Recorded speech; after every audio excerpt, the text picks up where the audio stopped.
बच्चों जो आप स्क्रीन पे क्वेश्चन देख रहे हैं ये आपका डोमेन आपको इस क्वेश्चन का बताना है। थोड़ा सा ये आपका डिफरेंट तरीके का क्वेश्चन है और इसमें क्या दे रखा है, आपके स्क्वायर रूट में जो टर्म्स दिए हैं उसमें आपको मॉडुलस भी दिया है, तो आपको जो मॉडुलस वाली प्रॉपर्टी है वो भी पता होना चाहिए।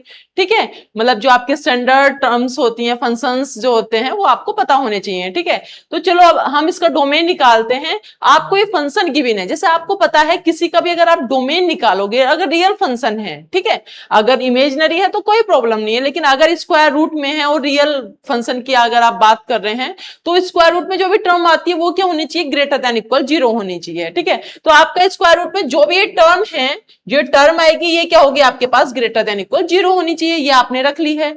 अगर आप देखें, आप ग्रेटर देन इक्वल 0 आप ले चुके हैं, अब आपने माइनस से दोनों साइड क्या करा, मल्टीप्लाई करी, तो आपकी इक्वेशन किस में कन्वर्ट होगी, x square minus 5 mod of x plus 6 less than equal 0। आप क्या कर सकते हैं, एक्स स्क्वायर को क्या लिख सकते हैं, मोड ऑफ एक्स का स्क्वायर भी लिख सकते हैं, कोई प्रॉब्लम नहीं है। आप इसे हालांकि दो तरीके से कर सकते हैं, आप मोड ऑफ एक्स को जब एक्स ग्रेटर देन 0 है उस तरीके से कर सकते हैं, और एक केस ले सकते हैं एक्स लेस देन 0 है तब ले सकते हैं। ठीक है, तो मैंने थोड़ा सा अलग तरीके से किया, मैंने एक्स स्क्वायर को मोड ऑफ एक्स स्क्वायर कर लिया, जो कि जो पूरी इक्वेशन है वो मॉडुलस में क्या कन्वर्ट होगी, मतलब आपके पास एक पोलिनोमियल बन गया है जिसका वेरिएबल मोड ऑफ एक्स है और फिर मैं उसके फैक्टर करती हूँ। ठीक है, तो ये मैंने इस तरीके से कन्वर्ट कर लिया है। अब मैंने इसका, अगर आपको पता होगा नॉर्मल ये तो आपकी जब भी पोलिनोमियल पढ़ोगे तो सबसे स्टार्टिंग में ही आपको ये मिलेगी, क्योंकि इसके फैक्टर इजिली हो जाते हैं।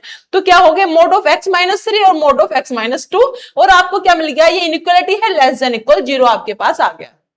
अब मुझे बताओ, दो टर्म्स हैं, उनका प्रोडक्ट क्या है, निगेटिव है, तो एक टर्म को निगेटिव होना पड़ेगा, दूसरी टर्म को पॉजिटिव होना पड़ेगा, या आपको फर्स्ट टर्म को पॉजिटिव और दूसरी टर्म को निगेटिव, मतलब एटलीस्ट एक टर्म निगेटिव होगी और दूसरी टर्म पॉजिटिव होगी। ऐसा कभी भी नहीं होगा कि दोनों टर्म पॉजिटिव है तो उनका प्रोडक्ट क्या होगा, निगेटिव हो, लेस देन 0 हो, या फिर दोनों टर्म निगेटिव हो तब भी उनका जो प्रोडक्ट है वो लेस देन इक्वल टू 0 हो, ऐसा तो हो नहीं। तो एक टर्म निगेटिव होगी और एक टर्म क्या होगी, पॉजिटिव होगी। तो इसमें भी दो केस हो जाते हैं।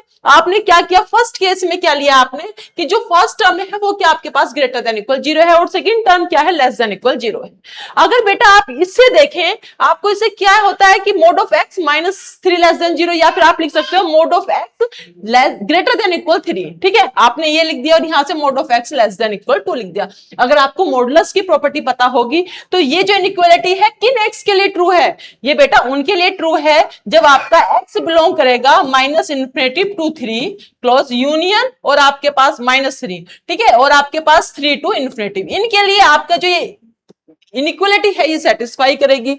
और इसके लिए कौन सी इनइक्वालिटी, जब आपका x बिलोंग करेगा -2 से 2 इंटरवल के बीच में। ठीक है, अगर बेटा आप देखो, क्या अगर ये दोनों ट्रू है इनइक्वालिटी, तो क्या इनमें कोई ऐसा x बिलोंग कर रहा है जो दोनों इंटरवल में, जो दोनों इनइक्वालिटी को सेटिस्फाई कर रहा हो, तो बेटा कोई भी ऐसा x नहीं है जो आपका इस इंटरवल में या इस इनइक्वालिटी को सेटिस्फाई कर रहा हो। तो ये क्या हो गया, एम्प्टी हो गया। अब हम दूसरा केस लेते हैं। अब आप केस सेकंड लेके चलते हो। केस सेकंड में आपने क्या लिया बेटा, पहले आपने ये पॉजिटिव लिया था, ये निगेटिव लिया था। अब हम लेते हैं कि जो मोड ऑफ x माइनस 3 है वो लेस देन इक्वल 0 है and mode of x minus 2 क्या है, वो ग्रेटर देन इक्वल 0 है। तो यहां से क्या इंप्लाई होता है बेटा, mode of x less than equal 3, और यहां से क्या इंप्लाई होता है, mode of x greater than equal 2। ठीक है, क्लियर हो गई इतनी चीजें आपके।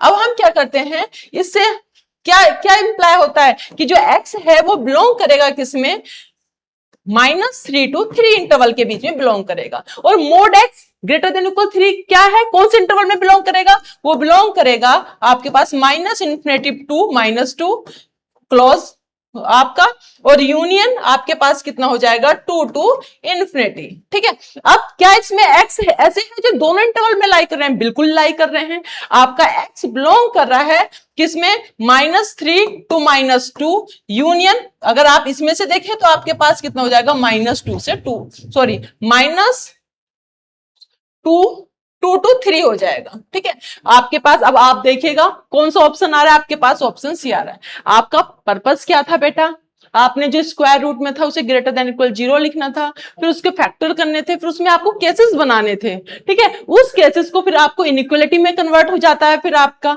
और इनइक्वालिटी में कन्वर्ट करके आपको देखना था कि वो कॉमन एक्स कौन से हैं। जो आपकी दोनों इनइक्वालिटी को सेटिस्फाई कर रहे हैं। जब आपने केस फर्स्ट लिया तो उसमें कोई भी ऐसा एक्स नहीं था जो दोनों इनइक्वालिटी को सेटिस्फाई कर रहा हो, लेकिन केस सेकंड में आपके पास इनफाइनाइट ऐसे एक्स हैं जो आपकी दोनों इनइक्वालिटी को, जो दोनों इनइक्वालिटी लिए, एक ये वाली और एक ये वाली, उस क्या है इनइक्वालिटी को सेटिस्फाई कर रहे हैं। तो इसलिए आपको ऑप्शन नंबर सी हो गया। तो इस तरीके के इंटरेस्टिंग क्वेश्चन देखने के लिए अपने चैनल को फॉलो कीजिएगा। Thank you.